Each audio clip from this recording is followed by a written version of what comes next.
भारत और अमेरिका के रिश्तों में बीते कुछ वर्षों से एक अजीब सा संतुलन देखने को मिला है।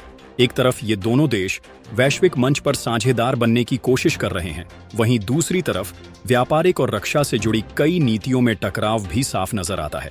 यही कारण है कि भारत का यह कदम न केवल अमेरिका के लिए बल्कि उन सभी देशों के लिए एक चेतावनी है जो अब तक भारत को केवल एक बड़ा रक्षा बाजार समझते थे। भारत अब ऐसे समझौते कर रहा है जिनमें तकनीकी ट्रांसफर, स्वदेशीकरण और उत्पादन में भागीदारी की शर्तें शामिल हैं।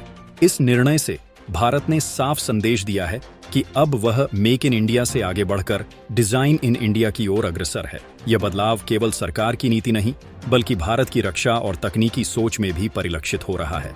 अमेरिका सहित बाकी देश इस कदम को हैरानी से देख रहे हैं। कई विश्लेषकों का मानना है कि भारत ने पहली बार किसी बड़े पश्चिमी रक्षा सौदे में इतने स्पष्ट और कठोर तरीके से अपनी बात रखी है।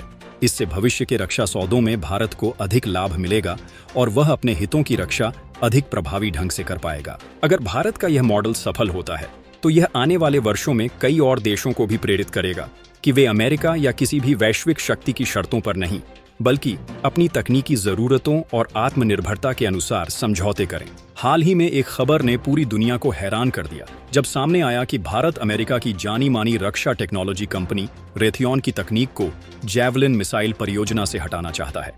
यह फैसला सिर्फ एक तकनीकी निर्णय नहीं बल्कि भारत की स्वदेशी क्षमताओं और आत्मनिर्भरता के आत्मविश्वास का प्रतीक बन गया है।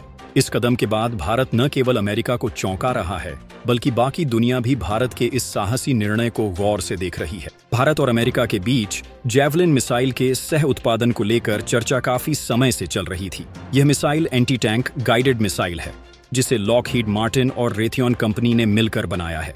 यह वही जैवलिन मिसाइल है जिसे अमेरिका ने अपने युद्ध अभियानों में कई बार इस्तेमाल किया है और जिसे अब भारत भी अपने रक्षा बेड़े में शामिल करना चाहता है।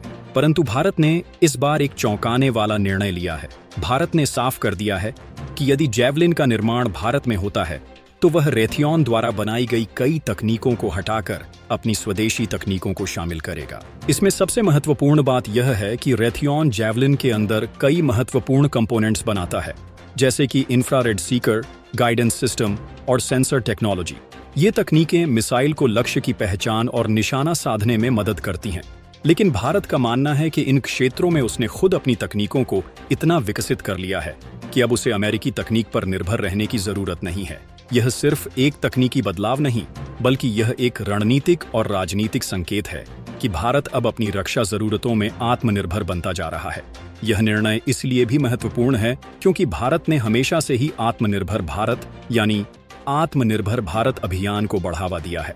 और जब एक ऐसा देश जो दुनिया की सबसे बड़ी रक्षा कंपनियों में से एक की तकनीक को दरकिनार करने का फैसला करता है तो यह केवल एक साहसी कदम नहीं बल्कि आत्मविश्वास से भरा हुआ बदलाव भी है। भारत ने यह साफ कर दिया है कि वह अब सिर्फ उपभोक्ता नहीं बल्कि निर्माता भी बनना चाहता है और वह भी उच्च तकनीक के क्षेत्र में। विशेषज्ञों का मानना है कि यह फैसला भारत के रक्षा उत्पादन क्षेत्र को नया मोड़ देगा। पहले जहां भारत विदेशी कंपनियों से केवल हथियार खरीदता था, वहीं अब वह सह उत्पादन में अपनी शर्तों पर बात कर रहा है। यह स्थिति पहले कभी देखने को नहीं मिली थी। दरअसल भारत की डीआरडीओ और निजी रक्षा कंपनियों ने हाल के वर्षों में कई ऐसी तकनीकें विकसित की हैं जो छोटे हथियारों और मिसाइलों में न केवल सटीकता बढ़ाती हैं बल्कि लागत भी कम करती हैं। उदाहरण के लिए भारत की खुद की विकसित की गई नाग मिसाइल और हेलिना मिसाइल को देखा जाए तो इनकी मारक क्षमता और गाइडेंस टेक्नोलॉजी ने पहले ही दुनिया का ध्यान खींचा है। भारत ने अपने हीट सिग्नेचर ट्रैकिंग और इंफ्रारेड सीकिंग सिस्टम में उल्लेखनीय सुधार किए हैं। यही कारण है कि भारत को अब रेथियॉन जैसी कंपनियों की तकनीकों की आवश्यकता नहीं रह गई है, खासकर छोटे और हल्के हथियारों के क्षेत्र में। जहां एक और अमेरिका को यह उम्मीद थी कि भारत जैवलिन जैसी मिसाइल को जस का तस स्वीकार करेगा, वहीं भारत ने उन्हें स्पष्ट कर दिया कि सहयोग तभी होगा जब भारत को तकनीकी नियंत्रण मिलेगा। अब अगर यह सह उत्पादन भारत में होता है तो जैवलिन का भारतीय संस्करण मूल अमेरिकी संस्करण से पूरी तरह अलग होगा।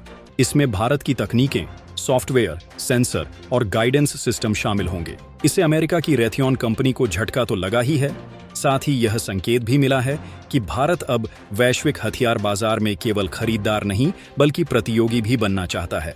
भारत का यह रुख दिखाता है कि वह तकनीकी संप्रभुता चाहता है, यानी तकनीक पर नियंत्रण, उसका निर्माण और निर्यात भी।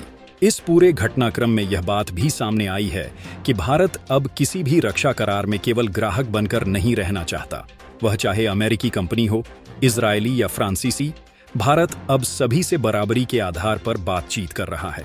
उसका लक्ष्य सिर्फ हथियार हासिल करना नहीं, बल्कि उसमें तकनीकी साझेदारी और नियंत्रण प्राप्त करना है। इस पूरी कहानी का सबसे दिलचस्प पहलू यह है कि यह फैसला केवल तकनीकी नहीं बल्कि रणनीतिक है।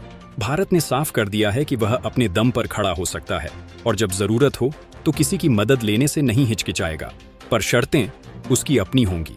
अब दुनिया भारत की ओर एक नए दृष्टिकोण से देख रही है, एक ऐसे राष्ट्र के रूप में जो न केवल उभरती हुई आर्थिक शक्ति है बल्कि तकनीकी आत्मनिर्भरता की दिशा में भी आत्मविश्वास से बढ़ रहा है। भारत ने यह दिखा दिया है कि वह अब खुद फैसले करता है, चाहे वो दोस्त अमेरिका हो या प्रतिद्वंदी चीन, और यह बात ही भारत को बाकियों से अलग बनाती है।